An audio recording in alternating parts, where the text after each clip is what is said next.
નમસ્કાર વિદ્યાર્થી મિત્રો, તમે કેમ છો? બધા મજામાં? આપણે ચાક ગતિ કણોના તંત્ર વાળો જે ચેપ્ટર છે, ચેપ્ટર નંબર 7 રોટેશનલ શરૂ હતું, એની સિરીઝ શરૂ હતી. 2 લેક્ચર આપણે અપલોડ કરી દીધેલા હતા. આપણે સમાંતર અક્ષ પ્રમેય, લંબ અક્ષ પ્રમેય ના પીવાયક્યુ નીટ ના જોયેલા હતા. આપણે એની અંદર જનરલ ફોર્મેશન જોયેલું હતું, બેઝિક. આજના લેક્ચરમાં ટોર્ક અને જડત્વની ચાક માત્રાના બીજા અમુક દાખલાઓ છે જે નીટના પીવાયક્યુ માં છે, એ આજના લેક્ચરમાં જોશું. ચલો ભાઈ શરૂ કરીએ છીએ, ધ્યાનથી જો. સૌથી પહેલા છે દ્રઢ પદાર્થનું સંતુલન. ભાઈ દ્રઢ પદાર્થનું સંતુલન, અહીંથી ટોર્કનો કેસ આવી જશે. કોનો કેસ આવી જશે? બોલ, ટોર્કનો. અને સંતુલનનો જે કેસ છે ને, એમાં જોવાનું શું? સાંભળ ધ્યાનથી, હું થોડું તને બતાવી દઉં. સાંભળ. જેમ કે ફોર એક્ઝામ્પલ થોડુંક બેઝિક જોઈ લે, પછી આપણે જઈએ આગળ ભાઈ. હે, ચાલો માની લો કે તને કોઈ અહીંયા આ રીતના સળિયો આપેલો છે અને આ સળિયા ઉપર 2 બળ લાગે છે. એક બળ અહીંથી ઉપરની બાજુ લાગે N1 અને એક બળ તને ઉપરની બાજુ લાગે છે N2. આ રીતના 2 બળ લાગી રહેલા છે. હવે સળિયા ઉપર જ્યારે 2 બળ લાગતા હોય અને તને કહી દે કે ભાઈ મધ્ય બિંદુ છે અહીંયા, ત્યાંથી કંઈક નીચે બળ લાગતું હશે, કયું? mg. તો આને અનુલક્ષીને ટોર્ક મેળવો. તો ધ્યાનથી સાંભળ કરવાનું શું. અહીંયાથી આ કંઈક અંતર હશે, કયું? x1. અને અહીંથી આ અંતર હશે કંઈક કેટલું? x2. બરોબર. હવે શું કરવાનું તારે? સાંભળ. બહારની દિશામાં લાગતા ટોર્ક અને અંદરની દિશામાં લાગતા ટોર્કને બરાબર કરી દેવાના. અથવા તું એમ કહી દે સમઘડી અને વિષમઘડી દિશામાં લાગતા ટોર્કને સમાન કરી દેવાના. સંતુલનના કેસમાં આ જ એક પોસિબિલિટી બનશે. અહીંથી જ બધા દાખલા થશે. ગેરંટીડ છે. હું બોલ્યો ગેરંટીડ છે. હે, વધારે આમાં અલગ કેસ નહીં બને. જેમ કે માન લો કે N1 નું ટોર્ક લખવું હોય મારે. N1 નું ટોર્ક કોની સાપેક્ષે? મધ્ય બિંદુની સાપેક્ષે. તો પહેલા તો જે બિંદુ મધ્ય બિંદુ જો આવ્યું, જે બિંદુની સાપેક્ષે ટોર્ક લખીએ એનું ટોર્ક કેવું થઈ જાય? 0. તો અહીંથી ટોર્ક mg બરાબર કેવા થઈ જશે? 0. તો mg નું ટોર્ક તો થઈ ગયું 0. હવે mg થી મારે ક્યાં જવાનું? N1 બાજુ. હવે કેમ જવાનું? સાંભળ. mg થી, કારણ કે મને ખબર છે ટોર્ક શું હોય. બોલ, torque vector is equal to vector r cross vector f. r cross f કરવાના મારે. તો પહેલા તો મારે અંતર લેવાનું. જો mg થી N1 આ બાજુ અંતર છે. હા ભાઈ. અને બળ ક્યાં લાગ્યું? ઉપર. તો જમણો હાથ લેવાનો ભાઈ. જમણા હાથના અંગૂઠાનો નિયમ. તો ચલો પહેલા હું આ બાજુ ગયો અંતર. જે બિંદુથી ટોર્ક મેળવતા હોય એ બિંદુથી અંતર માપવાનું. તો અહીંથી હું N1 સુધી ગયો આ બાજુ. અને ત્યાંથી બળ ક્યાં છે? બોલ, ઉપરની બાજુ છે. તો ઉપરની બાજુ આગળ ફેરવ્યો. હા, ચલો ટોર્ક ક્યાં લાગ્યું? અંદર તરફ. તો અંદર તરફનું ટોર્ક કેટલું થઈ ગયું? બોલ, N1x. બરોબર. rf કમ્પ્લીટ છે ભાઈ. લંબ રૂપે હોય તો પછી sin θ લખવાની તારી જરૂર નથી. sin 91. તો ચલો N1x થઈ ગયા. અચ્છા, હવે mg થી મારે કઈ બાજુ આવવાનું? બોલ, આ બાજુ. આ બાજુ આ ક્યાં આવ્યું હતું? બોલ, અંદરની બાજુ. યાદ છે ને? આ ક્યાં આવ્યું હતું? અંદરની બાજુ. અચ્છા, આપણે આમ ગયો આ બાજુ. બળ ક્યાં છે? ઉપરની બાજુ. તો અંતર આ બાજુ, બળ ઉપર, તો ઉપર આંગળી કરું. ટોર્ક ક્યાં આવી ગયું? 12. તો N1x1 બરાબર N2x2. સંતુલનની સ્થિતિ થઈ ગઈ. પછી અહીંથી તને x1 મેળવવાનું કહેશે, ઘણીવાર તને N2 મેળવવાનું કહેશે, ઘણીવાર બીજું કઈ મેળવવાનું કહેશે. પણ સંતુલનનો કેસ આ બનશે. ખબર પડી ગઈ? ચલો આ પ્રમાણે આપણે દાખલા સોલ્વ કરવાના છે. ધ્યાનથી સાંભળો. ચાલો પહેલો કેસ બની. 20 kg દળ અને 5 મીટર લંબાઈનો નિયમિત સળિયો લીસી શિરોલંબ દિવાલ પર તેની સાથે 60 ડિગ્રીનો ખૂણો બનાવે એમ ટેકવેલ જવાય. નીટ 2025 નો કેસ છે ને, સારો દાખલો છે. ચાલ ધ્યાનથી જો. પ્રશ્ન શું પૂછ્યો એ સમજીએ. પહેલા પ્રશ્ન તને પૂછ્યો, અહીંથી જોઈએ. ચલો પહેલા તને કીધું ભાઈ અહીંયા એક દિવાલ છે. આપણે કીધું ઓકે, આ દિવાલની આ બાજુ સપાટી. ચલો ઓકે, ચલો બરોબર. અહીંયા દિવાલ આવી ગઈ, સપાટી આવી ગઈ. તો ધ્યાનથી જો, અહીંથી દિવાલ છે. ટીક ટીક ટીક ટીક ટીક ટીક ટીક ટીક ટીક. આ નીચે તળિયું. ટીક ટીક ટીક ટીક ટીક ટીક ટીક ટીક. હવે સાંભળ. આ અહીંયા આપણી પાસે આવી ગઈ દિવાલ. અને દિવાલ ઉપર મેં શું ટેકવેલું છે? બોલ, સળિયો. દિવાલ ઉપર શું ટેકવેલું છે? સળિયો. અહીંથી હા આવી ગયો ભાઈ, સળિયો આવી ગયો. ચલો અહીંયા મેં ટેકવી દીધો સળિયો. આ જે સળિયો છે ને, એ દિવાલ સાથે કેટલો ખૂણો બનાવે? કીધું 60 ડિગ્રી. ચાલ જો, સળિયાનું પોતાનું દળ કેટલું છે? 20 kg. અચ્છા, 5 મીટર લંબાઈ છે. ઓકે. નિયમિત સળિયો લીસી શિરોલંબ દિવાલ તેની સાથે 60 ડિગ્રીનો ખૂણો બનાવે એમ ટેકવેલ છે. બીજો છેડો ખરબચડા સમક્ષિતિજ ભોંયતળિયા પર સ્થિર છે. હવે એક વસ્તુ જો, આ એંગલ તો કેટલો છે? 90 ડિગ્રી. આ 60 ડિગ્રી હોય તો આ ખૂણો કેટલો થઈ ગયો? બોલ, આ ખૂણો થઈ જશે બાળકો 30 ડિગ્રી. ચલો આમાં તો કોઈ કેસ નહીં. 30 સાઈડ ને પ્રશ્ન છે, ભોંયતળિયા દ્વારા લગાડેલ સળિયા પર લગાડેલ ઘર્ષણ બળ કેટલું હશે? અચ્છા, આ ભોંયતળિયો છે, એ સળિયા ઉપર ઘર્ષણ બળ કેટલું લગાવે? ચાલો બનાવીએ કેસ. કાંઈ નહીં, હમણાં સોલ્વ ભાઈ. તું 2 મિનિટનું કામ છે. જો આમ પેલા તો મને એક આન્સર આપી દે. અહીંથી ઘર્ષણ બળ આ દિશામાં લાગતું હશે કે નહીં? અહીંયા લાગતું હશે ઘર્ષણ Fr. કેમ ભાઈ? કારણ કે સળિયા ઉપર mg લાગે તો સળિયો આ બાજુ જવાની કોશિશ કરે. એમને બી ખબર છે સળિયો ઉભો મૂકી દે તો સળિયો આમ થોડો આવે, ઉભો થોડો થાય, આમ પડવાની ટ્રાય કરે. તો સળિયો આ બાજુ જવા ટ્રાય કરે તો ઘર્ષણ બળ વિરુદ્ધ દિશામાં લાગી ગયું, ભોંયતળિયાનું ઘર્ષણ. ચલો તો એફ આર તો અહીં આવ્યો. અચ્છા, બીજા કયા કયા બળ છે? તો અહીંથી એક બળ લાગતું હશે આ, એને હું કહી દઉં છું n1. અહીંથી એક બળ લાગતું હશે ઉપર લંબ બળ, એને હું કહી દઉં n2. અને મધ્ય બિંદુથી નીચે એક બળ લાગતું હશે mg. હાજી ભાઈ, આટલા બળ આપણી પાસે ઉપલબ્ધ છે અને આપણને ખબર છે. ધ્યાનથી જો, ડાબી બાજુ લાગતા બળ બરાબર જમણી બાજુ લાગતા બળ. હા ભાઈ, તો જો n1 આ બાજુ લાગે, fr આ બાજુ લાગે, તો એક કન્ડિશન તો મને મળી ગઈ, n1 બરાબર fr. કઈ કન્ડિશન મળી ગઈ? બોલ, n1 બરાબર fr. અચ્છા, આ કન્ડિશન મતલબ n1 બરાબર તો fr છે. હવે ધ્યાનથી સમજજે, જો n1 બરાબર fr નો કેસ બને, મતલબ n1 અને fr તો એકબીજાને કટ કરી નાખશે, કારણ કે સળિયો સંતુલનની સ્થિતિમાં છે.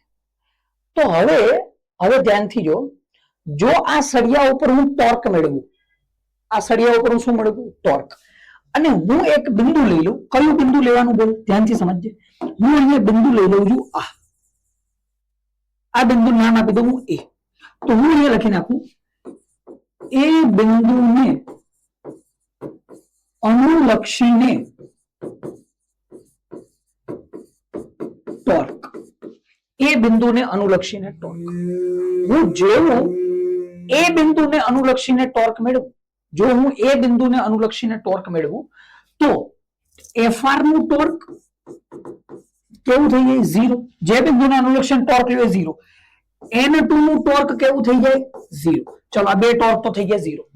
હવે જે વધ્યા જોઈ લે, કોણ કોણ વધ્યું? બોલ, એક વધ્યું n1 અને બીજું વધી ગયું, એક તો આપણી પાસે n1 બચેલું છે, બીજું આપણી પાસે બચેલું છે mg. તો n1 અને mg માટે ટોર્ક લઈ લઈએ. ચાલ, પહેલા mg નો વારો. તો mg આ બળ, અને હવે અંતર. કેવું અંતર લેવાનું? બોલ, લંબ અંતર. તો mg ને લંબ અંતર કયું થશે? બોલ, જો આંબળ ટોટલ લંબાઈ સળિયાની છે કેટલી? l. ટીક ટીક ટીક ટીક. તો આપણે તો આ બિંદુથી અહીં સુધી આવવું કે નહીં? તો mg સુધીની લંબાઈ કેટલી થઈ? l/2. આપણે તો જો આ શું છે? બોલ, આ બિંદુની સાપેક્ષે ટોર્ક લઈએ, આપણે mg સુધી આવવું તો કુલ લંબાઈ l છે, તો અડધી લંબાઈ કેટલી થઈ ગઈ? l/2. હવે l/2 ને આપણે કેવું અંતર બનાવવું? લંબ અંતર. લંબ અંતર બનાવવું હોય l/2 ને, તો સાંભળ, આ l/2 છે, તો આ બાજુ શું થઈ જાય? l/2 નો cos 30. હા ભાઈ, તો ભાઈ આ અંતર મારે લઈ લેવાનું l/2 cos 30. તો લંબ અંતર આવી ગયું l/2 cos 30. અચ્છા, હવે આ ટોર્ક લાગે છે કઈ બાજુ એ જોઈ લે.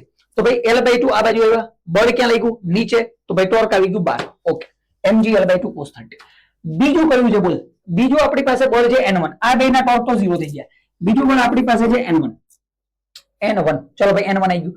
n1 ને લંબ અંતર કયું થાય? બોલ, n1 ને લંબ અંતર. n1 ને લંબ અંતર આ તો થઈ નહીં, આ તો વિરુદ્ધ દિશામાં આવી ગયું. આપણે લંબ અંતર જોતું. તો ભાઈ આ બિંદુથી n1 નું અંતર છે કેટલું? ભાઈ આ અંતર તો પૂરેપૂરો l છે, આખી લંબાઈ આવી ગઈ. અને લંબ અંતર આ થઈ જશે, જો આ બાજુ, આ બાજુનું અંતર.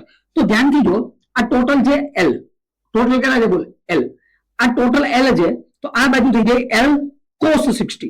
આ બાજુ આવી ગયા કોણ? l cos 60. Okay okay okay.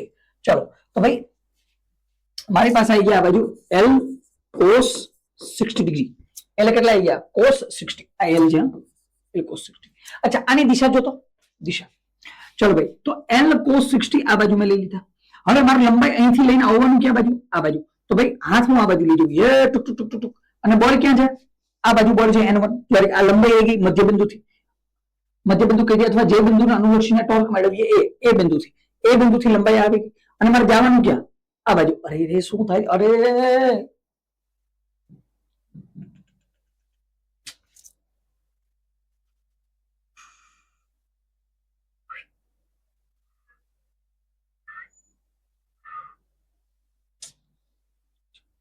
ચલો, હવે થઈ ગયા.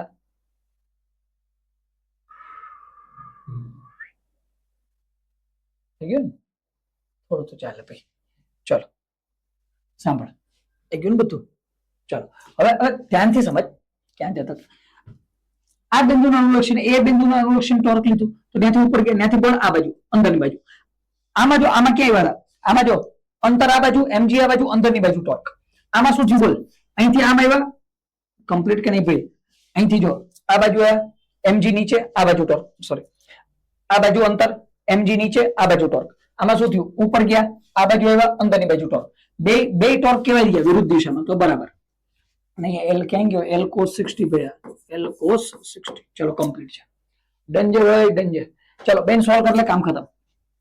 બેને સોલ્વ કરી લે, કામ ખતમ. તો અહીંથી કેટલા થઈ ગયા બોલ? mg આ L/2 cos 30 કેટલા થઈ ગયા બોલ? cos 30 √3/2 બરાબર n1 અને cos 60 તો આ થઈ ગયા L/2. L/2 cut. તો અહીંથી n1 બરાબર તો કોણ છે બોલ? fr. તો અહીંથી fr બરાબર mg √3/2. ચલો તો ભાઈ અહીંયા તો ભાઈ કિંમત આપેલી છે. m કેટલા છે બોલ? તો 20 છે. g કેટલા છે? 10. અહીંયા કેટલા આવ્યા? √3 છેદમાં કેટલા આવ્યા? 2. 2 10 કેટલા થઈ ગયા? 20. આન્સર આવી ગયો કેટલો? 100 √3 ન્યૂટન. ખતમ. 100 √3 ન્યૂટન. 100 √3 આ ન્યૂટન છે. ચલો કરેક્ટ ઓપ્શન. કમ્પ્લીટ કે નહીં બોલ? ક્લિયર કેસ છે ભાઈ, એકદમ સિમ્પલ. ખાલી તારે શું કરવાનું છે બોલ? અંદરની બાજુનું ટોર્ક બરાબર બહારની બાજુનું ટોર્ક બેને બરાબર કરતે, કામ ખતમ. ખાસ એક વસ્તુ ધ્યાન રાખવાની કે કયા બિંદુને અનુલક્ષીને આપણે લઈએ છીએ. વિચારવાનું ખાલી આવે કયા બિંદુને અનુલક્ષીને લઈએ છીએ, બાકી ક્લિયર કેસ છે. ચલો આગળ જઈએ. 200 સેન્ટીમીટર લંબાઈ અને 500 ગ્રામનું દળ ધરાવતો એક નિયમિત સળિયો 40 સેન્ટીમીટરના નિશાન પર રાખવામાં આવેલ એક ઢાળ પર સંતુલિત છે. 2 કેજીના દળને સળિયાથી 20 સેન્ટીમીટર અંતરે લટકાવેલ છે અને બીજા અજ્ઞાત દળ m ને સળિયાથી 160 સેન્ટીમીટરના નિશાન પર લટકાવેલ છે. m નું એવું મૂલ્ય શોધો કે જેથી સળિયો સંતુલનમાં રહે. અચ્છા, સળિયાને સંતુલનમાં રાખો. સાંભળ્યા? ટોટલ લંબાઈ કેટલી આપી? 200 સેન્ટીમીટર. આનો સીધો મતલબ એ થયો, સમજ્યા ધ્યાનથી, કે આ 0 આ 2 કેજી 20 સેન્ટીમીટર પર છે, સંતુલન 40 સેન્ટીમીટર ઉપર રાખવું, m દળ 160 સેન્ટીમીટર છે. તો અહીંયા ક્યાંક 100 સેન્ટીમીટર પર એક્ઝેક્ટ વચ્ચે આ સળિયાનું દળ m દ્વારા ગુરુત્વાકર્ષણ બળ કંઈક mg લાગતું હશે. સળિયાની એક્ઝેક્ટ વચ્ચે કયું બળ લાગી ગયું? mg w. અચ્છા, તો ભાઈ કાંઈ નહીં કરવાનું. સંતુલનનો કેસ છે ને ભાઈ, સંતુલનનો કોન્સેપ્ટ લગાવી દે, કામ ખતમ. હું શું કહી દઉં સાંભળ ધ્યાનથી. સંતુલન મારે ક્યાં રાખવું બોલ? સંતુલન મારે ક્યાં રાખવું? આ બિંદુ ઉપર રાખવું 40 સેન્ટીમીટર. અહીંયા મારે રાખવું સંતુલન. તો આ પોઈન્ટને નામ આપી દઉં છું એ. શું નામ આપું? એ. તો એ બિંદુને અનુલક્ષીને ટોર્ક. એ બિંદુને અનુલક્ષીને ટોર્ક. ચલો એ બિંદુને અનુલક્ષીને ટોર્ક કેટલું થશે બોલ? એ બિંદુને અનુલક્ષીને ટોર્ક કેટલું થશે ભાઈ? એ બિંદુને અનુલક્ષીને ટોર્ક. ચલો તો પહેલા તો અહીંયા 2 કેજી છે. અહીંયા કોણ દેખાય તને? 2 કેજી. 2 કેજી હું આ બાજુ જઈશ, આ બાજુ. ચલો 2 કેજી છે તો અહીંયા હું લખી દઉં છું 2g. બળ નીચે કેટલું? 2g. ચલો બળ ક્યાં લાગી ગયું? નીચેની બાજુ. અચ્છા, 2g ગુણ્યા. ચલો હવે આ બે વચ્ચેનું અંતર કેટલું બોલ? 40 - 20 એટલે અંતર કેટલું? 20 સેન્ટીમીટર. હવે સાંભળ, ટોર્ક કઈ બાજુ આવ્યું? અહીંથી આ બાજુ ગયો તો ટોર્ક આ બાજુ. ચલો ટોર્ક ક્યાં આવ્યું? બહારની બાજુ. અચ્છા, ચલો બીજું ટોર્ક કયું છે બોલ? બીજું ટોર્ક આવશે ભાઈ mg નું. બીજું ટોર્ક કયું આવશે? mg નું. mg નું ટોર્ક ક્યાં આવવાનું બોલ? અંદરની બાજુ. તો અહીંયા વચ્ચે તો હું લખી નાખું બરાબર. ચલો અહીંથી શું આવ્યા? mg. અને આનું દળ મને આપેલું છે 500 ગ્રામ. 500 ગ્રામ હોય તો આ કેટલા થઈ ગયા? 0.5g. 0.5g. અને અંતર બોલ કેટલું છે? 100 માંથી ચાલી જાય આ અંતર, 40 થી 100 કેટલું થઈ ગયું? 60. તો આ થઈ ગયા ગુણ્યા 60 વત્તા આ ટોર્ક જે આ ટોર્ક ક્યાં છે? અંદર. જો આ નીચે લઈ ગયા mg, થોડુંક અંદર. ખબર પડી કે ને? આ m છે, આ m મેળવવાનો છે. તો જો હવે સાંભળજે, આ ટોર્ક ક્યાં આવ્યું? બહાર. mg નું ટોર્ક ક્યાં આવ્યું? અંદર. આ m નું ટોર્ક ક્યાં આવ્યું? અંદર. ચલો તો આ બે ટોર્ક નો થઈ જાય સરવાળો. સરવાળામાં કોણ આવશે બોલ? ભાઈ અહીં તો m તો મેળવવાના છે, તો mg ગુણ્યા અંતર કેટલું બોલ? 40 થી 160 નું અંતર એટલે આ થઈ ગયા 120.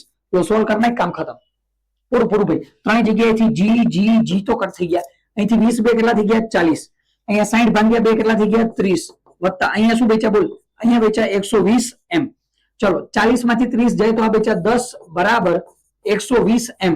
મિંડી ગઈ તો m બરાબર 1/12 kg. 1/12 kg. ખતમ કેસ લો. સંતુલનના કેસ પૂછે તો ઉલટાનું ઈઝી થઈ જાય, સમજે ને તને? તારે ખાલી ટોર્ક, અરે ભાઈ બહારની દિશામાં અંદરની દિશામાં લાગતા ટોર્કને સમાન કરી દે, કામ ખતમ. ખાલી એક વસ્તુ મેં ફરી એકવાર રિપીટ કરી દઉં. એક વસ્તુ ધ્યાનમાં રાખવાની કે બિંદુ કયું લઈએ છીએ, બરાબર? બિંદુ કયું લઈએ એને ધ્યાનમાં રાખવાનું. ચાલો ભાઈ નીચેનામાંથી કયા વિધાન સાચા છે? નીટ 2017 પદાર્થનું દ્રવ્યમાન કેન્દ્ર હંમેશા પદાર્થના ગુરુત્વ કેન્દ્ર સાથે સંપાત થાય? ના. હા થાય. દ્રવ્યમાન કેન્દ્ર અને ગુરુત્વ કેન્દ્ર એક સાથે સંપાત થાય, પણ ક્યારે? જ્યારે પદાર્થ સમમિત હોય, પદાર્થ સમમિતિ ધરાવતું હોય, ચોરસ હોય, વર્તુળ હોય, ત્રિકોણ હોય, સમમિતિ ધરાવતું હોય ત્યારે, બરાબર, બાકી થશે નહીં. પદાર્થનું દ્રવ્યમાન કેન્દ્ર એવું બિંદુ જ્યાં પદાર્થ પર લાગતું કુલ ગુરુત્વીય ટોર્ક શૂન્ય હોય. નહીં ભાઈ, આ ખોટું. આ પહેલું ખોટું, બીજું ખોટું. બીજું શા માટે ખોટું? જે જગ્યાએ ગુરુત્વીય ટોર્ક શૂન્ય થાય એને ગુરુત્વ કેન્દ્ર કહેવાય, દ્રવ્યમાન કેન્દ્ર નહીં. ચલો ભાઈ, બે ખોટા. ત્રીજું જો, પદાર્થ પર લાગતું બળ યુગ્મ એ પદાર્થના સ્થાનાંતરીય ગતિ અને ચાક ગતિ બંને માટે ગતિ ઉત્પન્ન કરે. ખોટું. ખાલી ખાલી કઈ ગતિ ઉત્પન્ન કરે? બોલ, ચાક ગતિ. સ્થાનાંતરિત ગતિ બળ યુગ્મ દ્વારા, બળ એટલે બે બળ, ઉત્પન્ન થતી નથી. છેલ્લું, એક કરતા મોટા યાંત્રિક લાભનો અર્થ એ છે કે ઓછા પ્રયાસથી વધુ ભાર ઉંચકી શકાય. સાચું, એને તો યાંત્રિક લાભ કહેવાય. તો આમાં ને જયારે ક્વેશ્ચન આવ્યો ત્યારે પ્રોબ્લેમ હતો. અત્યારે હું તને કહી દઉં, આમાંથી એક ઓપ્શન કરેક્ટ નથી, all option incorrect. Correct option એક જ ગયો, ચોથો. ચાલો કમ્પ્લીટ. હા, પ્રોબ્લેમેટિક કેસ છે, 2017 માં જ હતો. ચાલો ઓકે, ચલો આગળ. એ તો થિયરેટિકલ હતું. ચલો હવે જો, ડબલ્યુ જેટલું વજન ધરાવતો એક સળિયો સમક્ષિતિજ સ્થાનમાં સંતુલનમાં બે સમાંતર છરીધાર એ અને બી દ્વારા ગોઠવેલ છે. આ બંને છરીધાર એકબીજાથી ડી અંતરે છે. સળિયાનું દ્રવ્યમાન કેન્દ્ર એ થી એક્સ અંતરે છે. એ પર લાગતું લંબ પ્રતિક્રિયા બળ કેટલું હશે? ચાલો ધ્યાનથી સાંભળો. મસ્ત કેસ છે, જો ધ્યાનથી. એ જોજે. ચલો પેલા તો એક સળિયો બનાવું. ચલો ભાઈ, આ આવી ગયો આપણો સળિયો. ઓકે, ચલો આ આવી ગયો સળિયો. હવે ધ્યાનથી જો, તને શું કીધું? આ સળિયાનું વજન કેટલું છે? ડબલ્યુ. તો ભાઈ વચ્ચેથી નીચે વજન લાગતું હશે કેટલું? ડબલ્યુ. ચલો વજન છે ડબલ્યુ. એક સળિયો સમક્ષિતિજ છે. ભાઈ સંતુલનમાં બે સમાંતર છરીધાર એ અને બી દ્વારા ગોઠવેલ છે. એક છરીધાર એટલે સ્ટેન્ડ માની લે ને, અહીંયા એ અને બીજો છરીધાર અહીંયા બી. એ અને બી ઉપર ગોઠવેલ છે. બે એકબીજાથી કેટલા અંતરે આવેલા છે ભાઈ? બે એકબીજાથી ડી જેટલા અંતરે આવેલા છે. કેટલા અંતરે આવેલા છે? એકબીજાથી ડી જેટલા અંતરે આવેલા છે. એમાં પણ સળિયાનું દ્રવ્યમાન કેન્દ્ર આર્યુ ડબલ્યુ ઉપર લાગતું હોય, દ્રવ્યમાન કેન્દ્ર ઉપર ડબલ્યુ એ થી એક્સ અંતરે છે. એ થી આ અંતર કેટલું આપી દીધું તને? એક્સ. તો અહીંથી બી નું અંતર કેટલું થઈ જશે? બોલ, ડી માઇનસ એક્સ. આ તો ક્લિયર કે નહીં? આખું અંતર ડી છે, આટલું અંતર એક, તો આટલું અંતર ડી માઇનસ એક્સ. એક્સ તો ડી. તો એ પર લાગતું લંબ પ્રતિક્રિયા બળ કેટલું? હવે સાંભળ ધ્યાનથી. બળ કયા કયા હશે? બોલ, એક બળ તો અહીંથી ઉપરની બાજુ લાગશે N1, અને એક બળ અહીંથી ઉપરની બાજુ લાગશે કયું? N2. એક N1 લાગી જાય, એક N2 લાગી જાય, બસ ખતમ થઈ ગયો ભાઈ. અહીંયા તને કીધું સંતુલનમાં છે, સંતુલનમાં હોય તો ટોર્કના કેસ લગાવી દે, કામ પૂરું. હવે પ્રશ્ન પહેલો આવે કે ભાઈ બિંદુ ક્યાં લેવાનું, કયા બિંદુને અનુલક્ષીને ટોર્ક મેળવવાનું? તો સાંભળ ધ્યાનથી. હું અહીંયા આ બિંદુને લઈ લઉં છું, આ બિંદુને નામ આપી દઉં છું Z. Z બિંદુને અનુલક્ષીને ટોર્ક. ચાલો તો અહીંયા લખી દઉં, Z બિંદુને અનુલક્ષીને ટોર્ક. ચાલો, Z બિંદુને અનુલક્ષીને ટોર્ક. ભાઈ આ આવી ગયો Z. Z બિંદુને અનુલક્ષીને ટોર્ક. ચાલો તો પેલા N1 બાજુ જઈએ. ચલો આ બાજુ અંતર છે, ઉપરની બાજુ બળ, ટોર્ક ક્યાં આવી ગયું? અંદર. તો ભાઈ એક ટોર્ક તો મારી પાસે થઈ ગયું N1 into x, અંતર આવી ગયું N1 into x. અચ્છા બરોબર. બીજું ટોર્ક કયું છે? બોલ, બીજું ટોર્ક છે આ બાજુ. આ ટોર્ક ક્યાં આવ્યું? જોયું ને, આ ટોર્ક ક્યાં આવ્યું? અંદર. ધ્યાનથી જો, આ ટોર્ક ક્યાં આવશે? 12. બરોબર. અહીંથી ટોર્ક જો આવ્યું 12 આવ્યું, તો આનું ટોર્ક 12 આવશે. અને ટોર્ક કેટલું હશે? બોલ, તો ભાઈ અહીંયા છે કેટલા? N2 કૌંસમાં અંતર કેટલું છે? બોલ, d minus x. હા ભાઈ, આવો કઈ કેસ બન્યો. બોલ, શું બની ગયો? N2 into d minus x. આ કેસ બન્યો. હવે ધ્યાનથી સમજ કે ભાઈ અહીંથી તો ફસાઈ ગયા. કેમ ભાઈ? આપણને કીધું મેળવવાનું શું છે? બોલ, a થી x અંતરે a પર લાગતું લંબ પ્રતિક્રિયા બળ મારે N1 મેળવવું. મારે શું મેળવવું? N1. અહીંથી હું N1 ને કરતા કરું તો કંઈક અલગ આન્સર આવે, N2 d minus x upon x. આવો તો ક્યાંય ઓપ્શન નથી. તો મને એક વસ્તુ ખબર છે અહીંથી, જો ભાઈ W બરાબર N1 plus N2 લખી શકીએ કે નહીં? હા ભાઈ, નીચેની બાજુ લાગતું બળ બરાબર ઉપરની બાજુ લાગતા બળ, કારણ કે સળિયો સંતુલનમાં છે. W બરાબર N1 plus N2. હવે જો અહીંથી હું N2 ને કરતા બનાવું તો N2 બરાબર શું થઈ ગયું? W minus N1. હા, N2 બરાબર શું થઈ ગયું? બોલ, W minus N1. આ કિંમત મૂકી દે, કામ પૂરું થઈ ગયું. તો અહીંથી N1 into x બરાબર N2 ની જગ્યાએ W minus N1 into d minus x. તો અહીંથી N1 into x આ બેને મલ્ટીપ્લાય કરી દે. પેલું થઈ જશે કેટલું? WD minus n1d minus wx અને માઇનસ માઇનસ પ્લસ n1x. અહીંથી n1x તો ગયા માઇનસ થઈને, માઇનસ n1d આ બાજુ આવે તો પ્લસ n1d બરાબર અહીંથી કેટલા બચશે બોલ w અને w કોમન લઈ લો તો આ થઈ ગયા d માઇનસ x. તો અહીંથી n1 બરાબર w d માઇનસ x ના છેદમાં d. ખતમ. w d માઇનસ x ના છેદમાં d કરેક્ટ ઓપ્શન. બસ અરે ભાઈ હું તને કહું લેક્ચર શરૂ થયો ત્યારનો ખાલી સંતુલનના કેસ છે, કાંઈ અલગ વસ્તુ નહીં. કોઈ પણ પદાર્થ તને જે આપેલો હોય એને અંદરની બાજુના ટોર્ક બહારની બાજુના ટોર્ક બેને સમાન કરી દે, તારું કામ પૂરું થઈ ગયું. ચલો આગળ જઈએ છીએ. હાજી, એબીસી એક સમભુજ ત્રિકોણ છે અને ઓ તેનું કેન્દ્ર છે. F1 F2 અને F3 અનુક્રમે બાજુ AB BC અને AC પર લાગતા બળ દર્શાવે. જો O બિંદુને અનુલક્ષીને કુલ ટોર્ક શૂન્ય હોય તો F3 નું મૂલ્ય કેટલું? અચ્છા, કુલ ટોર્ક કેવું છે? 0. કુલ ટોર્ક 0 મતલબ કે સંતુલન અવસ્થા આવી ગઈ પાછી. ચાલો, મતલબ કે ટોર્ક નેટ બરાબર 0 હશે. મતલબ કે ટોર્ક નેટ 0 હોય એનો મતલબ એ જો બહારની બાજુ લાગતું ટોર્ક બરાબર અંદરની બાજુ લાગતું ટોર્ક, પાછું એમાં ને એમાં જ પડવાનું છે આપણે. ચલ હવે એક વસ્તુ સમજ, મને કોને અનુલક્ષીને ટોર્ક મેળવવાનું કીધું? બાળક ધ્યાનથી જો, મને કીધું O બિંદુને અનુલક્ષીને ટોર્ક. અને આ ત્રિકોણ જે સમભુજ, તો એનો મતલબ એમ કે પેલી બાજુથી અંતર, બીજી બાજુથી અંતર અને ત્રીજી બાજુથી અંતર આ કેવું હશે? સમાન. તો આ અંતરને હું કહી દઉં છું x x અને x. ચલો ભાઈ, અંતર મેં ત્રણેયને શું નામ આપી દીધા? x. તો O ને અનુલક્ષીને ટોર્ક મેળવીએ, કાંઈ કેસ નહીં ભાઈ, એકદમ ખતમ કેસ છે. જો તું ચાલો પેલું બળ F1 જો આ બાજુ આવે, F1 આ બાજુ, F1 આ બાજુ, તો અંતરથી શરૂ કરીએ. ચાલ ક્યાંથી અંતર લેવાનું? જે બિંદુને અનુલક્ષીને ટોર્ક મેળવીએ ત્યાંથી. તો અહીંયા હું કોને અનુલક્ષીને ટોર્ક મેળવું લખી દઉં છું, O બિંદુને અનુલક્ષીને ટોર્ક. ચલો O બિંદુને અનુલક્ષીને ટોર્ક, તો O થી F નું અંતર આ બાજુ લંબ અંતર લેવાનું. તો જો ભાઈ આ તો F સાથે લંબ જ થાય ને. તો ચલો O થી અંતર આ બાજુ અને F1 આ બાજુ, ટોર્ક ક્યાં આવ્યું? 12. ચાલો ભાઈ, તો પેલું ટોર્ક થઈ ગયું મારી પાસે કેટલું? F1 into x.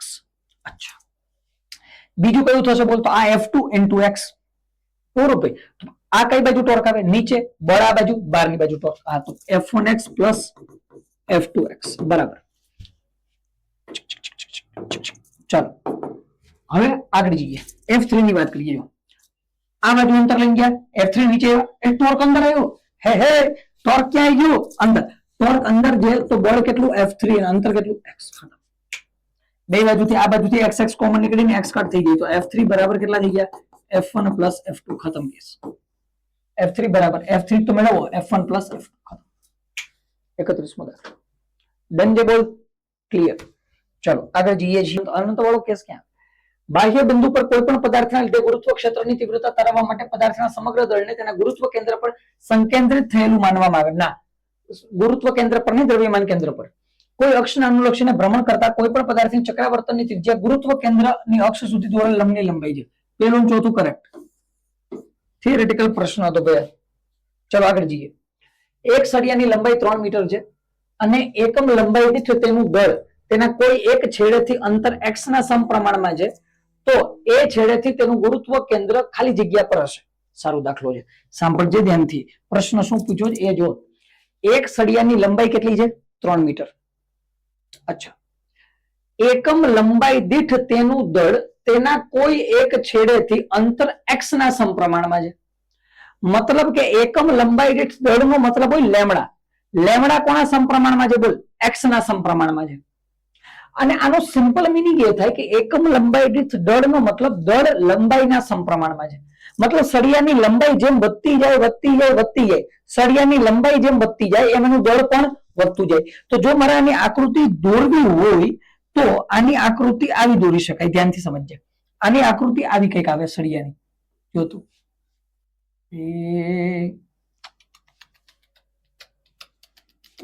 ઉપર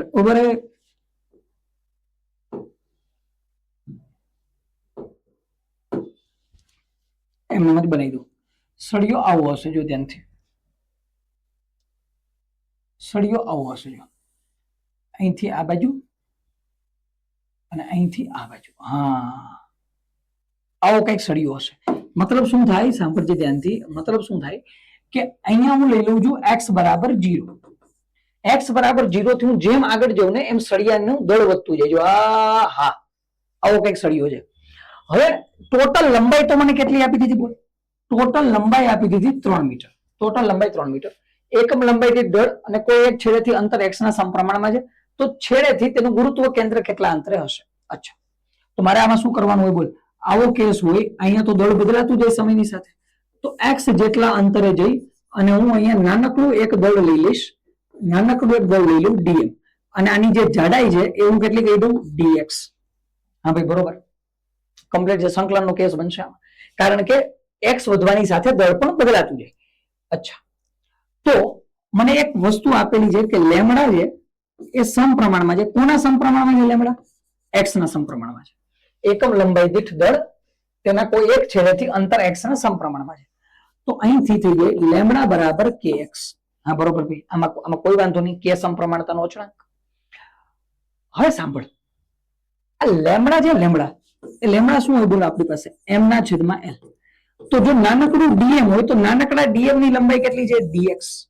હા ભાઈ, તો લેમડા ની જગ્યાએ તો શું લખાય બોલ? dm બાય dx બરાબર kx. તો અહીંથી નાનકડું દળ dm કેટલું થઈ જાય બોલ? kx into dx. હા ભાઈ, આ નાનકડું દળ આવી ગયું dm. અને મને ખબર છે હવે xcom નું સૂત્ર. xcom નું સૂત્ર શું છે? Integration of x into dm upon integration of dm. ચલો આ ફોર્મ્યુલા છે. ચલો ફોર્મ્યુલા વેલ્યુ પુટ કરો. ચલો dm ની વેલ્યુ કેટલી આવી બોલ? તો ભાઈ dm ની વેલ્યુ આવી kx into dx into, ચલો કેટલી વેલ્યુ આવી બોલ? kx into dx into x હતા, છેદમાં ઇન્ટિગ્રેશનમાં કોણ આવી જશે? kx into dx. હવે જો આ બંને સંકલન છે કોની સાપેક્ષે? dx ની સાપેક્ષે. અને dx જે છે મતલબ કે માનો અહીંયા નાનકડો dx dx dx dx dx dx dx dx dx આ બધા dx નું સંકલન કરીને બધાને જોડી દઉં તો મને શું મળી જશે? દ્રવ્યમાન કેન્દ્ર. તો હવે ધ્યાનથી સાંભળ, મારે x ને ક્યાંથી ક્યાં સુધી લઈ જવાનો? x બરાબર 0 થી x બરાબર 3 મીટર પર આવડો સળિયો છે, તો લિમિટ આવી જશે 0 to 3, અહીંયા લિમિટ આવી જશે 0 to 3. ચલો, તો xcom બરાબર ઉપરનામાંથી k બહાર નીકળી ગયો અચળ. અહીંયા લિમિટ ક્યાંથી ક્યાં સુધી? 0 થી 3. અંદર બચ્યું કોણ?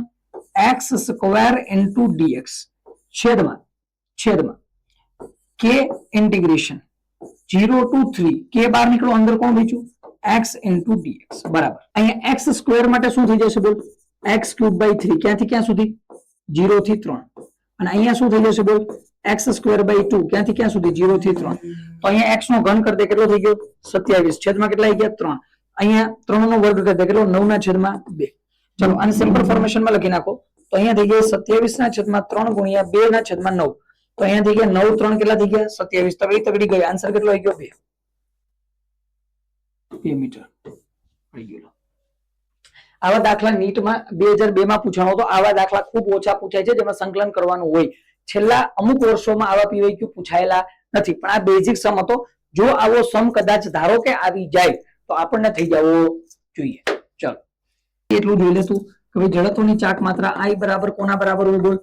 mr². આ સૂત્ર છે જડત્વની ચાક માત્રાનું. જડત્વની ચાક માત્રાનું સૂત્ર શું છે? mr². બરાબર. બાકી અલગ અલગ પદાર્થોની જડત્વની ચાક માત્રા અલગ અલગ હશે. હું ખાલી તને બતાવી દઉં. જો તારી પાસે રિંગ હોય, જો તારી પાસે શું હોય? રિંગ, તો એક જડત્વની ચાક માત્રા તો આવે લંબ. જો લંબ અક્ષ હોય તો જડત્વની ચાક માત્રા કેટલી? mr².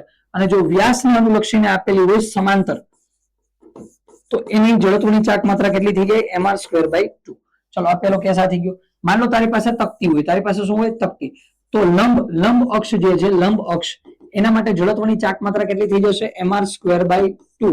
અને જો આ રીતના અક્ષ આપેલી હોય વ્યાસને અનુલક્ષીને તો થઈ જાય mr²/4. ચલો કમ્પ્લીટ. અને બીજું રિંગનો સેમ કેસ પોલા નળાકાર માટે કામ કરશે અને તકતી વાળો કેસ ઘન નળાકાર માટે કામ કરશે. બેની જડત્વની ચાક માત્રા સમાન થશે. અચ્છા, બીજો કેસ માન લે કે અહીંયા તને પોલો ગોળો આપી દે. કેવો ગોળો છે બોલ? પોલો ગોળો. અને બીજો એક આપી દે તને નક્કર ગોળો. તો જો પોલો ગોળો આપે તો એની જડત્વની ચાક માત્રા 2/3 mr². અને જો તને નક્કર ગોળો આપે તો 2/5 mr². આ જનરલ ફોર્મ્યુલા હતા. આના સિવાય બે આપણી પાસે પ્રમેય છે. એક જે સમાંતર અક્ષ પ્રમેય. કયો પ્રમેય છે બોલ? સમાંતર અક્ષ પ્રમેય. કેટલો છે બોલ I બરાબર ICOM એટલે દ્રવ્યમાન કેન્દ્રમાંથી પસાર થતી અક્ષની સાપેક્ષે ચાક માત્રા વત્તા જે અક્ષની સાપેક્ષે આપણે ચાક માત્રા મેળવવી હોય એનાથી ICOM નું અંતર. બીજું આપણી પાસે છે લંબ અક્ષ પ્રમેય. લંબ અક્ષ પ્રમેયનો ઉપયોગ દાખલાઓમાં ઓછો થાય છે પણ તોય જોઈ લે IZ બરાબર IX પ્લસ IY. આનો ઉપયોગ થિયરેટિકલ વધારે છે. ચલો કમ્પ્લીટ છે એટલું ડન છે. ચલો શરૂ કરીએ છીએ બાળકો. જુઓ સૌથી પહેલું આકૃતિમાં દર્શાવ્યા પ્રમાણે 5 કેજી દ્રવ્યમાન ધરાવતા એક નક્કર ગોળાની XY ને અનુલક્ષીને ચક્રાવર્તનની ત્રિજ્યા 5 મીટર છે. ઓકે તો ગોળાની ત્રિજ્યા 5x/√7 મીટર હોય તો x નું મૂલ્ય કેટલું હશે? ભાઈ કાઈ કેસ નહીં, આરામથી જો વિજ્ઞાનથી 5 કેજી દ્રવ્યમાન ધરાવતો નક્કર ગોળો આપેલો છે. નક્કર ગોળાની પેલા તો જડત્વની ચાક માત્રા કેટલી? I નક્કરની 2/5 mr². અચ્છા આ હોય. અચ્છા હવે ધ્યાનથી જો આના દ્રવ્યમાન કેન્દ્રમાંથી અક્ષ બનાવી દો. દ્રવ્યમાન કેન્દ્રમાંથી અક્ષ બનાવું. આ જે અક્ષ છે એને અનુલક્ષીને જે જડત્વની ચાક માત્રા આવે એને હું શું કહી દઉં? ICOM. તો અહીંયા હું લગાવું I બરાબર XY માટે I બરાબર ICOM પ્લસ MA². તો ICOM તો કેટલા આવી ગયા બોલ? 2/5 mr² પ્લસ m અને અંતર કેટલું છે બે અક્ષ વચ્ચેનું? આ અંતર છે કેટલું? r. ચલો તો આને સોલ્વ કરો. કેટલા આવી ગયા બોલ? 7/5 mr². આની આવી ગઈ જડત્વની ચાક માત્રા. ચલો કમ્પ્લીટ છે બોલ. હવે આપણે તો ચક્રાવર્તનની ત્રિજ્યા વાળો કેસ પૂછ્યો. અચ્છા તો જો ચક્રાવર્તનની ત્રિજ્યા હોય તો ચક્રાવર્તનની ત્રિજ્યા સાથે સરખાઈ દે. તો આપણને ખબર છે ભાઈ ચક્રાવર્તનની ત્રિજ્યા માટે જે જડત્વની ચાક માત્રા હોય એ કેટલી હોય? mk². mk² બરાબર 7/5 mr². બે બાજુથી mm કટ તો અહીંથી k² બરાબર કેટલા બચ્યા બોલ? 7/5 r². તો k બરાબર કેટલા બચ્યા બોલ? √7/5 * r. k બરાબર મને કેટલા આપેલા છે બોલ? 5. k બરાબર 5 મૂકી દે તો અહીંથી બચ્યા √7/5 * r. તો બાળક અહીંથી r બરાબર કેટલા થઈ ગયા બોલ? r બરાબર થઈ ગયા √5/7. રૂટ આ બાજુનું ઉલટું થઈ ગયું √5/7 * 5. તો r બરાબર આન્સર આવી ગયો 5√5/√7. તો અહીંયા તને ઓલરેડી 5/√7 આપેલા છે તો આન્સર શું બની ગયો બોલ? √5. ખતમ લો. નીટ 2024 રમકડું છે રમકડું. ચાલો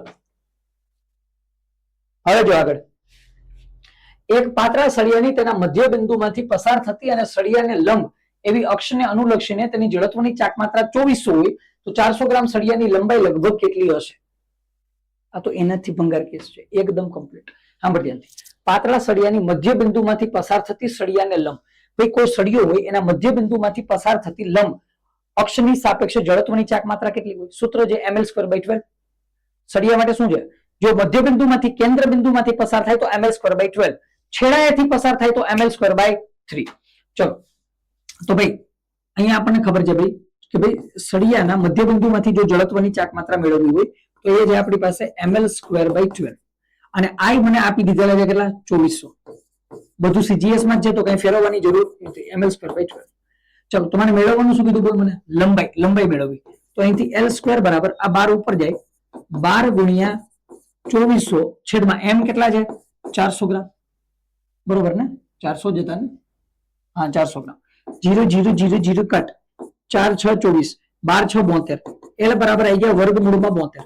તો મને ખબર છે 8 નું વર્ગમૂળ મતલબ 8 હોય 8. અહીંયા કોનું ફોર્મેશન છે બોલ? 72 નું છે. કોનું છે? 72 નું. સમજે? 8 8 64 તો વર્ગમૂળમાં 64 થાય 8. બીજું આને આ બાજુમાં કોણ આવે બોલ? 81. વર્ગમૂળમાં 81 થાય 9. તો આનો આન્સર કોની વચ્ચે હશે બોલ? 8 અને 9 ની વચ્ચે હશે. 8 અને 9 વચ્ચે કઈ આન્સર છે કેટલો? 8.5. ખતમ. ચલો આગળ જઈએ બાળકો. દળ m અને ત્રિજ્યા r ધરાવતા એક નક્કર ગોળાની અક્ષને ભાઈ નક્કર ગોળો આપ્યો તો ભાઈ હું કેસ બનાવતો જ જોઉં છું બોલ. નક્કર ગોળો છે તો એની જડત્વની ચાક માત્રા કેટલી હોય? અક્ષને અનુલક્ષીને I બરાબર 2/5 mr². કેટલું હોય? 2/5. આ નીટ 2023 છે. આમાં પણ એક નાનકડો લોચો આવશે હમણાં કહું છું તને. I બરાબર કેટલા? 2/5 mr². હવે જો આની ચક્રાવર્તનની ત્રિજ્યા જોતી હોય તો mk² mm કરી દઈએ તો k બરાબર કેટલા આવશે બોલ? √2/5 k બરાબર √2/5 * r. આનું કહી દઉં છું k1. બીજું કોણ છે બોલ? સમાન દળ ને ત્રિજ્યા ધરાવતા એક પાતળો પોલો ગોળો છે.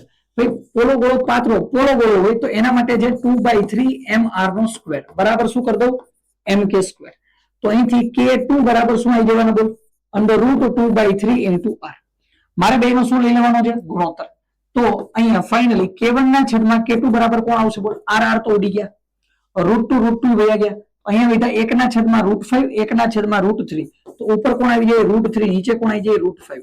તો એક્ઝેક્ટ આન્સર બનવો જોઈએ √3/√5, પણ અહીંયા 3/5 વાળો એક આન્સર નજીકનો છે, એક્ઝેક્ટ √3/√5 આપેલા નથી. ચલો કમ્પ્લીટ. આ કેસ હતો. દળ m અને ત્રિજ્યા r ધરાવતો એક નક્કર ગોળો તેના વ્યાસને અનુલક્ષીને ચાક ગતિ કરે. અચ્છા, સમાન દળ અને સમાન ત્રિજ્યા ધરાવતો એક નક્કર નળાકાર પણ તેની ભૌમિતિક અક્ષને અનુલક્ષીને ગોળાની કોણીય ઝડપથી બમણી ઝડપે ચાક ગતિ કરે, તો ચાક ગતિજ ઉર્જાનો ગુણોત્તર કેટલો હશે? ચાક ગતિ ઉર્જા હોય I ઓમેગા સ્ક્વેર. કેટલી હોય? I omega square. તો ચાલો શરૂ કરીએ. તો પહેલા હું મેળવું ઈ ગોળો. શું મેળવું? ઈ ગોળો. ચલો ઈ ગોળો કેટલો થાય બોલ? ઈ ગોળો તો મને ખબર છે ભાઈ, સૂત્ર છે 1/2 I ઓમેગા સ્ક્વેર, તો 1/2. ચલો ગોળો જે ગોળો એ કેવો નક્કર છે, તો નક્કર ગોળાની જડત્વની ચાક માત્રા કેટલી? 2/5 mr સ્ક્વેર ઇન્ટુ ઝડપ કેટલી છે? ઓમેગા, તો ઓમેગા નો સ્ક્વેર. ચલો બીજું કોણ આવે બોલ? ઈ નળાકાર. ઈ નળાકાર. ઈ નળાકાર કેટલું થઈ જાય? સૂત્ર તો આ જ છે 1/2 I ઓમેગા સ્ક્વેર. હવે ધ્યાનથી જો નક્કર નળાકાર છે મતલબ તકતી સાથે સરખાવવાનું, તો 1/2 અહીંયા થઈ જશે mr સ્ક્વેર બાય 2 કેન્દ્રના અનુલક્ષીને લંબરૂપે, અને આની જે કોઈ પણ કોણીય ઝડપ છે એ આપેલી છે 2 ઓમેગા સ્ક્વેર. ચલો અહીંથી બે કેવા થઈ ગયા? કટ. તો ઉપર મને કેટલો ફાઇનલ આન્સર મળવાનો? મને મળવાનો mr સ્ક્વેર ઓમેગા સ્ક્વેર છેદમાં કેટલા આવી જશે? 5. અને અહીંયા કેટલો આન્સર મળવાનો? mr square. હવે સાંભળ, અહીંથી 2 4 અને આ 2 ગયા, તો અહીંથી મને મળી જવાનું mr સ્ક્વેર ઓમેગા સ્ક્વેર. ચલો બે નું ગુણોત્તર લઈ લે. બે નું શું લઈ લે? ગુણોત્તર. તો બે નું ગુણોત્તર એમને ખબર પડી ગઈ. હવે તો તમે લેવું હોય તો મેળવી લે. આ બે નું ગુણોત્તર આ રીતના મળી જશે ગુણોત્તર. તો ધ્યાનથી જો અહીંયા આન્સર શું આવવાનો બોલ? mr square omega square mr square omega square cut. Answer આવી ગયો 1/5. આન્સર આવી ગયો 1/5. આવ્યો ખતમ. અને આમે પાંચ ઓળો એક જ જગ્યાએ દેખાય. કમ્પ્લીટ કે નહીં? ક્લિયર કેસ છે ભાઈ. નીટ 2016. ચલો આગળ જઈએ. L લંબાઈ ધરાવતા એક હલકા સળિયાના બંને છેડે દળ m1 m2 જોડેલ છે. સળિયાને લંબ અને દ્રવ્યમાન કેન્દ્રમાંથી પસાર થતી અક્ષને અનુલક્ષીને તંત્રની જડત્વની ચાક માત્રા કેટલી? ભાઈ સારો કેસ છે, સાંભળ ધ્યાનથી. પ્રશ્ન શું આપેલો છે ધ્યાનથી સમજ. અહીંયા તને કીધું એક સળિયો છે, આપણે કીધું ઓકે. આ સળિયો જે એકદમ નહિવત દળ ધરાવે, હલકો સળિયો છે. કેવો છે? હલકો સળિયો છે, મતલબ સળિયાનું પોતાનું કોઈ દળ નથી. અચ્છા, એને બે છેડે એક એક દળ રાખી દીધું. એક દળ અહીંયા રાખી દીધું m1 અને બીજું દળ અહીંયા રાખી દીધું કેટલું? m2. m1 m2 બે દળ રાખી દીધા. સળિયાને લંબ દ્રવ્યમાન કેન્દ્રમાંથી પસાર થતી અક્ષ, અહીંયાનું ક્યાંક દ્રવ્યમાન કેન્દ્ર છે, એમાંથી પસાર થતી અક્ષને અનુલક્ષીને તંત્રની જડત્વની ચાક માત્રા કેટલી? સળિયાનું પોતાનું દળ ગણવાનું નથી, ધ્યાનથી સાંભળજો. તો આ અક્ષની સાપેક્ષે m1 m2 માટે જડત્વની ચાક માત્રા મેળવશું. કેમ મેળવશું? સાંભળજો. હવે જો આ કેસમાં નાના નાના બે દળ છે m1 m2, તો પેલો કેસ એ બનશે કે ભાઈ અહીંયા અંતર જે હશે એને હું કહી દઉં છું r1 અને આ અંતરને કહી દઉં r2. પણ પ્રશ્ન એ છે r1 અને r2 મને આપેલા નથી.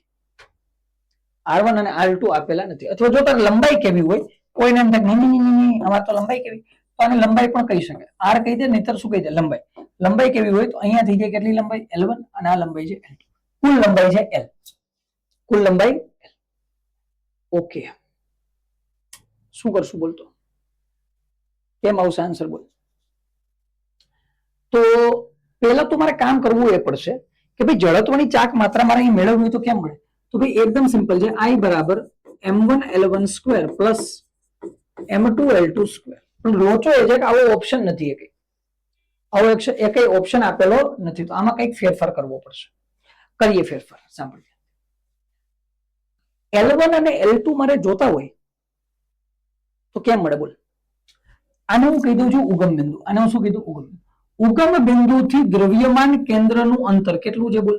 L1. કેટલું છે? L1. તો આ જે અંતર છે L1 એ જ તો ઉગમ બિંદુથી શું થયું? દ્રવ્યમાન કેન્દ્રનું અંતર. તો હું અહીંયા દ્રવ્યમાન કેન્દ્રનું અંતર L1 બરાબર મૂકી દઉં. તો ભાઈ m1 તો ઉગમ બિંદુ પર છે તો 0, m2 L અંતરે છે તો L, છેદમાં થઈ જશે m1 પ્લસ m2. આપણી પાસે સૂત્ર છે ને m1 x1 plus m2 x2 છેદમાં m1 પ્લસ m2. તો મારી પાસે આન્સર આવી ગયો m2l છેદમાં m1 પ્લસ m2. આ શું મળ્યા? l1. તો બાળક l2 મને કેટલા મળી ગઈ? બોલ l માઇનસ l1. તો l માંથી બાદ કરી નાખ તો મને અહીંયા આન્સર મળશે m1l છેદમાં m1 પ્લસ m2. ચલો બરાબર. આ l1 l2 ની કિંમત આમાં મૂકી દે, કામ ખતમ. તો પેલા મારી પાસે આવ્યો m1. l1 નો સ્ક્વેર કરવાનો મળે. l1 નો શું કરી દેવાનો? સ્ક્વેર. ચલો તો l1 નો સ્ક્વેર કરો તો મને અહીંયા મળી જશે m2 સ્ક્વેર l સ્ક્વેર છેદમાં m1 પ્લસ m2 નો whole square plus m2 into l2 નો સ્ક્વેર મને શું મળશે? બોલ m1 સ્ક્વેર l સ્ક્વેર છેદમાં m1 પ્લસ m2 નો હોલ સ્ક્વેર. ચલો આને સોલ્વ કરી નાખો, કામ ખતમ. બાર શું નીકળે? બોલ કોમન નીકળે m1 m2l છેદમાં m1 પ્લસ m2 નો હોલ સ્ક્વેર કાઉન્સમાં. અહીંયા કોણ બચ્યું? બોલ m1 m2l ગયા તો અહીંયા બચ્યા m2 અને અહીંયા બચી જશે m1. તો m1 plus m2 m1 plus m2 એક એક ગયા તો આન્સર શું આવ્યો? બોલ m1 m2l સ્ક્વેર બાર નીકળો m1 m2l સ્ક્વેર છેદમાં બીજું કોણ? m1 plus m2. લો answer m1 m2l square m1 m2l square m1 plus m2. NEET 2016 પર આઈ સેલો દાખલો હતો ભાઈ, નીકળી. ચાલો આગળ જઈએ. ત્રિજ્યા r અને 9m દળ ધરાવતી એક વર્તુળાકાર તક્તીમાંથી દળ m અને ત્રિજ્યા r/3 ધરાવતી એક નાની તક્તીને સમકેન્દ્રિત રીતે કાઢી નાખવામાં આવે. બાકી રહેલ તક્તીની તેના સમતલને લંબ તેના કેન્દ્રમાંથી પસાર થતી અનુલક્ષને જડત્વની ચાક માત્રા કેટલી? આવા દાખલા આપણે ગયા લેક્ચરમાં ખૂબ કરેલા છે. ખૂબ એટલે ખૂબ કરેલા છે. શું કીધું? સાંભળ ધ્યાનથી. તને અહીંયા તને કીધું આવી રીતના તારી પાસે એક તક્તી છે. તારી પાસે શું છે? તક્તી. અને અહીંયા વચ્ચે ક્યાંક હશે તક્તીનું કેન્દ્ર. અચ્છા બરોબર. આ તક્તીની ત્રિજ્યા તને કેટલી આપી દીધી? બોલ આ તક્તીની ત્રિજ્યા આપેલી છે r અને આ તક્તીનું દળ આપેલું છે 9m. તો પેલા તો હું તને એ કહી દઉં, સાંભળ ધ્યાનથી. બીજું બધું કર્યા પેલા આ આખી તક્તી માટે જડત્વની ચાક માત્રા કેટલી થશે? બોલ હું કહી દઉં i બરાબર શું કરવાનું મારે? બોલ mr સ્ક્વેર બાય 2. જો આમ અક્ષને બહાર નીકળે છે, આમ લંબ છે. તો મને ખબર છે ભાઈ જડત્વની ચાક માત્રા mr સ્ક્વેર. તો દળ કેટલું છે? 9m r square by 2. લો ભાઈ આ પેલો કેસ પૂરો. આ આપણને શું મળી ગયું? ધ્યાનથી સમજજે. આ આપણને શું મળ્યું? આ આપણને મળ્યું જડત્વની ચાક માત્રા. કોના માટે? મોટી તક્તી માટે. કોના માટે? મોટી તક્તી માટે જડત્વની ચાક માત્રા 9mr સ્ક્વેર બાય 2. હવે શું મેળવવાનું? બોલ જડત્વની ચાક માત્રા નાની તક્તી માટે. હવે સાંભળજે, નાની તક્તી ક્યાં બને છે એ સમજે. તને કીધું નાની તક્તી છે સમકેન્દ્રિત રીતે બને અહીંયા. નાની તક્તી બને સમકેન્દ્રિત રીતે અહીંયા. હા આ બને નાની તક્તી. અને જે નાની તક્તી છે ને, નાની તક્તી એની નાનકડી ત્રિજ્યા આપેલી છે કેટલી? r/3. નાનકડી તક્તી અને સમકેન્દ્રિત રીતે અહીંથી જ વચ્ચેથી જ અલગ કરવાની છે કીધું. સમકેન્દ્રીય રીતે કાઢી નાખવામાં આવે. ચલો તો ભાઈ પેલા તો મારે મેળવવું પડશે કે નાની તક્તીનું દળ કેટલું છે. શું મેળવવું પડશે? નાની તક્તીનું દળ. તો નાની તક્તીનું દળ મેળવતા આવડે સિગ્મા, કારણ કે અહીંયા ક્ષેત્રફળ આવશે. તો હું કહી દઉં મોટા પદાર્થની ઘનતા બરાબર નાના પદાર્થની ઘનતા. હે પૃષ્ઠ ઘનતા તો સમાન હોય. તો કેટલા થઈ? બોલ અહીંયા થઈ જાય m ના છેદમાં a એટલે પાઈ r નો વર્ગ. દળ કેટલું છે? 9m. મોટા માટે જો મોટાનું દળ કેટલું? 9m છેદમાં ક્ષેત્રફળ પાઈ r સ્ક્વેર. નાના માટે દળ કેટલું? m ડેશ મેળવવાનું છેદમાં ક્ષેત્રફળ કેટલું થશે? બોલાનું પાઈ r સ્ક્વેર બાય 9. એમ કેમ થઈ ગયા? એટલે ભાઈ r/3 છે ને, તો r/3 નો સ્ક્વેર કરવાનો. ચાલો તો બાળક પાઈ r સ્ક્વેર તો કટ થઈ ગયા.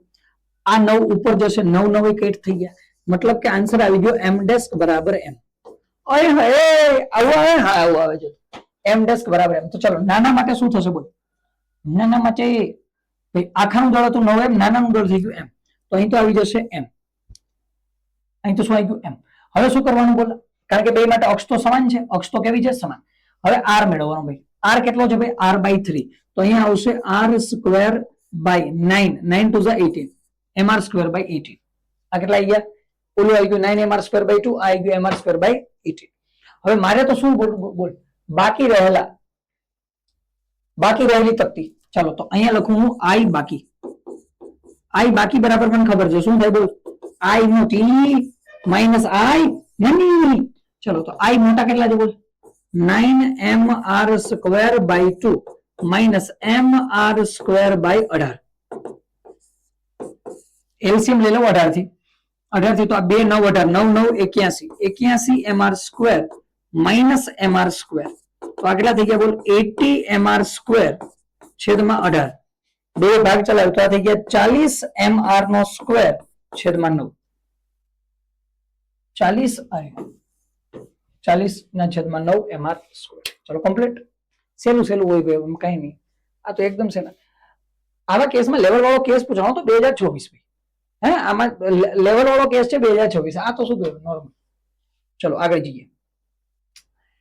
એક વર્તુળાકાર તકતી અને એક વર્તુળાકાર વલયની ચક્રાવર્તનની ત્રિજ્યાનો ગુણોત્તર કેટલો હશે જેમાંના દરેકના દ્રવ્યમાન ત્રિજ્યા સમાન છે તેમની સંબંધિત અક્ષને અનુલક્ષીને ગતિ કરે? ભાઈ આ તો ઓહો અત્યંત ભયંકર સેલો પ્રશ્ન પૂછી નાખ્યો. ચલો પેલું કોણ છે? વર્તુળાકાર તકતી. ચલો વર્તુળાકાર તકતી હોય તો એની અક્ષમાંથી લંબ રૂપે પસાર થતી અક્ષને અનુલક્ષીને જડત્વની ચાક માત્રા કેટલી છે? તો ભાઈ આઈ તકતી મને ખબર છે. આઈ તકતી બરાબર હોય mr સ્ક્વેર બાય 2 બરાબર શું કરી નાખું mk નો સ્ક્વેર. તો અહીંથી k બરાબર શું મળી ગયા? r ના છેદમાં √2. ચલો પેલો કેસ ખતમ, k1 કહી દઉં. બીજું મને કીધું આઈ વલય. વલય એટલે રિંગ. એની જડત્વની ચાક માત્રા હોય mr સ્ક્વેર લંબ રૂપે અક્ષને. તો અહીંથી લઈ લઉં mk સ્ક્વેર. તો બાળક અહીંથી k2 બરાબર કેટલા થઈ ગયા? 8. મારે શું જોતું બોલ? ત્રિજ્યાનો ગુણોત્તર. તો આપણે k1 ના છેદમાં k2 કરવા. તો બે બાજુથી r તો ગયા. તો આન્સર કેટલો આવી ગયો? 1/√2. ખતમ. Option D is correct. એકદમ સેલા કેસ છે ભાઈ, કઈ નહીં હોતું આમાં. જો તો ખરી તું. આગળ જઈએ. બે પદાર્થો તેમની પરિભ્રમણ અક્ષને અનુલક્ષીને જડત્વની ચાક માત્રા અનુક્રમે i અને 2i ધરાવે. જો તેમની ચાક ગતિય ઉર્જા સમાન હોય તો તેમનો કોણીય વેગ. આમાં તો કઈ નહીં ભાઈ, બેયની ગતિ ઉર્જા કેવી છે? સમાન. તો E1 બરાબર E2. ચલો પેલાની ગતિ ઉર્જા લખો. બે પદાર્થ છે પરિભ્રમણ અક્ષને અનુલક્ષીને જડત્વની ચાક માત્રા i અને 2i ધરાવે. ચલો તો અહીંયા આવશે 1/2 અને પેલા પદાર્થમાં જડત્વની ચાક માત્રા કેટલી લેવાની છે? i. અને અહીંયા કહી દઉં ω1 નો સ્ક્વેર બરાબર. E2 બરાબર શું થશે? 1/2. એની જડત્વની ચાક માત્રા કેટલી? 2i ઇન્ટુ અને હું કહું છું ω2 નો સ્ક્વેર. અહીંથી બગડી કટ. અહીંથી i થઈ ગયા કટ. તો અહીંથી મને મળી ગયું શું મળી ગયું બોલ? ω1 સ્ક્વેર બાય 2 બરાબર ω2 સ્ક્વેર. તો અહીંથી ω1 સ્ક્વેર છેદમાં ω2 સ્ક્વેર બરાબર 2 થઈ ગયા કે નહીં? તો અહીંથી ω1 છેદમાં ω2 બરાબર √2/1. કેવું પૂછે જો તું છે કે નહીં? એકદમ સહેલું. ચાલો આગળનો પ્રશ્ન. બાજુ L સેન્ટીમીટર ધરાવતા એક સમભુજ ત્રિકોણ એબીસી ના શિરોબિંદુ પર m દળ ધરાવતા 3 કણ સ્થિર છે. AB ને લંબ અને એબીસી ના સમતલમાં. ઓકે, AB ને લંબ અને એબીસી ના સમતલમાં હોય એવી રેખા AX ને અનુલક્ષીને તંત્રની જડત્વની ચાક માત્રા મેળવો. ચલો આ અક્ષ છે, આ અક્ષ છે AX, એને અનુલક્ષીને જડત્વની ચાક માત્રા મેળવો. ચલો મેળવી ગયા. તો કેમ મળશે ભાઈ? કઈ કેસ નહીં. જડત્વની ચાક માત્રા મેળવી i બરાબર પેલા તો આવશે આ પેલું એમ લઈ લે આ. તો આ m ગુણ્યા 0 નો વર્ગ, કારણ કે તો અક્ષ પર જ આવેલો છે તો અક્ષથી અંતર 0. બીજું આ m આવશે m અને અંતર કેટલું છે બોલ? અક્ષથી L² પ્લસ ત્રીજું આ m આવશે. તો અહીંયા m અને હવે આનું અંતર કેટલું બોલ? આનું અંતર કેટલું? તો ભાઈ આનું અક્ષથી અંતર આ છે. હવે જો અહીંયા કેવો ત્રિકોણ લેવાનું કીધું બોલ? સમભુજ ત્રિકોણ. તો અહીંયા એંગલ કેટલો? 60 ડિગ્રી. તો આ એંગલ એ કેટલો? 60 ડિગ્રી. હવે જો આ એંગલ 60 ડિગ્રી હોય તો આ L નો શું થઈ ગયો? cos 60. તો અહીંથી L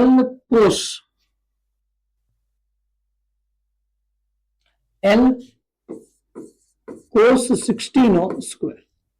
તો અહીંથી i બરાબર અહીંયા બચશે કોણ? ml² પ્લસ cos 60 થઈ ગઈ 1/2.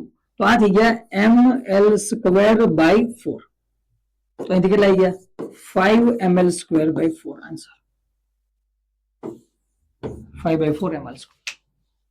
આવો કેસ પૂછે, લોટરી લાગી ગઈ કે સમજાય ને તને? ચલો, એક વર્તુળાકાર તકતીને લોખંડ અને એલ્યુમિનિયમનો ઉપયોગ કરીને બનાવવામાં આવે. જો ભૌમિતિક અક્ષને અનુલક્ષીને મહત્તમ જડત્વની ચાક માત્રા પ્રાપ્ત કરે. આ શક્ય છે. જો મહત્તમ જડત્વની ચાક માત્રા મતલબ કે ચાક માત્રા અહીંયા વધારે રાખવી છે. ચાક માત્રા વધારે રાખવી હોય તો વધુમાં વધુ દળ વધારે અંતરે હોવું જોઈએ. સમજાય ને? mr સ્ક્વેર જે ભાઈ શું છે mr સ્ક્વેર, તો એક તો દળ વધારે હોવું જોઈએ અને બીજું વધારે અંતરે હોવું જોઈએ. તો પેલા તો મને કહી દે એલ્યુમિનિયમ લોખંડ વધારે દળ કોનું? લોખંડનું. લોખંડ ક્યારે રહેવું જોઈએ? દૂર. તો પેલો ઓપ્શન આંતરિક ભાગમાં એલ્યુમિનિયમ અને બહારના ભાગમાં લોખંડ હોય, સાચું. આંતરિક શા માટે? કારણ કે એલ્યુમિનિયમ અંદર આવી ગયું તો ઓછા અંતરે ઓછું દળ, વધારે અંતરે વધારે દળ. અને ભાઈ અને એમ જ હોય ને, અહીંયા છે શું બોલ? જડત્વની ચાક માત્રા પ્રાપ્ત કરે મહત્તમ. જડત્વની ચાક માત્રા I બરાબર mr સ્ક્વેર. દળ વધારે અંતર વધારે. તો ભાઈ એલ્યુમિનિયમ નું દળ વધારે, એ વધારે અંતર ક્યારે હોય? જ્યારે બહાર હોય. આંતરિક ભાગમાં લોખંડ નહીં, વધારે દળ છે અંદર. લોખંડ અને એલ્યુમિનિયમ સ્તરનો વૈકલ્પિક ક્રમમાં ઉપયોગ નહીં, એવું ના હોય. વૈકલ્પિક એક પછી એક એવું હશે નહીં, આ નહીં હોય. છેલ્લું જો બહારની બંને સપાટી માટે લોખંડની તકતી અને આંતરિક સ્તર માટે એલ્યુમિનિયમ સ્તર નહીં, આ નહીં. મેઇન ઓપ્શન પેલો બનશે. આંતરિક ભાગમાં એલ્યુમિનિયમ અને તેની બહારના ભાગમાં લોખંડ રાખવાનું, જેથી મહત્તમ જડત્વની ચાક માત્રા મળી જશે. ચાલો જી, સંલગ્ન આકૃતિ માટે I1 I2 I3 વચ્ચેનો યોગ્ય સંબંધ. તો અહીંથી તો ક્લિયર છે ને ભાઈ? સાંભળ ધ્યાનથી. આપણે આપવાનો જે યોગ્ય સંબંધ અહીંયા ક્લિયર વસ્તુ જો આપણને ખબર છે I સમપ્રમાણમાં x છે, આ 3 4 ને 5, તો I2 વધારે કે I1 વધારે? I2 વધારે. I2 is greater than I1. I થી તો આપણે કેલ્ક્યુલેશનમાં લેતા નથી, બે બાજુ જોઈ લેવાની. ત્યારે બે બાજુમાંથી જેની લંબાઈ વધારે હોય, જેની લંબાઈ વધારે, સમજ ધ્યાનથી, જેની લંબાઈ વધારે હોય એની જડત્વની ચાક માત્રા ઓછી, જેની લંબાઈ ઓછી હોય એની જડત્વની ચાક માત્રા. ચાલો બરોબર. ABC આ પાછું એ જ થઈ ગયું ને ભાઈ, એ જ થઈ ગયું. આજુ જો તો AC BC, BC ની જડત્વની ચાક માત્રા કેવી હશે? વધારે. અને AB ની જડત્વની ચાક માત્રા કેવી હશે? ઓછી. તો અહીંયા લખી શકીએ IBC is greater than IAB. BC greater than AB, BC greater than AB, option D. Complete ભાઈ લો. થેન્ક યુ ભાઈ. રોટેશનનો કેસ અહીંયા પૂરો થઈ. ઘણા બધા PYQ આજના લેક્ચરમાં જોયા. હવે આજથી બીજી એક વસ્તુ સાંભળી લે, જે લોકો અહીં છેલ્લે સુધી પહોંચ્યા હોય. અહીંથી આપણે મોસ્ટ એક્સપેક્ટેડ ક્વેશ્ચનની સિરીઝ શરૂ કરશું, કારણ કે બહુ ખૂબ ઓછા ચાન્સીસ છે કે આપણે બધા ક્વેશ્ચન 21 તારીખ સુધીમાં કમ્પ્લીટ કરી શકીએ. બરોબર? તો અહીંથી મોસ્ટ એક્સપેક્ટેડ ક્વેશ્ચનની સિરીઝ શરૂ થશે આવતા લેક્ચરથી. તો એ ખાસ અટેન્ડ કરજો. બરોબર? ત્યાં સુધી વાંચતા રહેજો, ભણતા રહેજો, MCQ સોલ્વ કરતા રહેજો. કઈ પ્રશ્ન હોય તો કોમેન્ટમાં કહેતા રહેજો. Thank you. આવજો.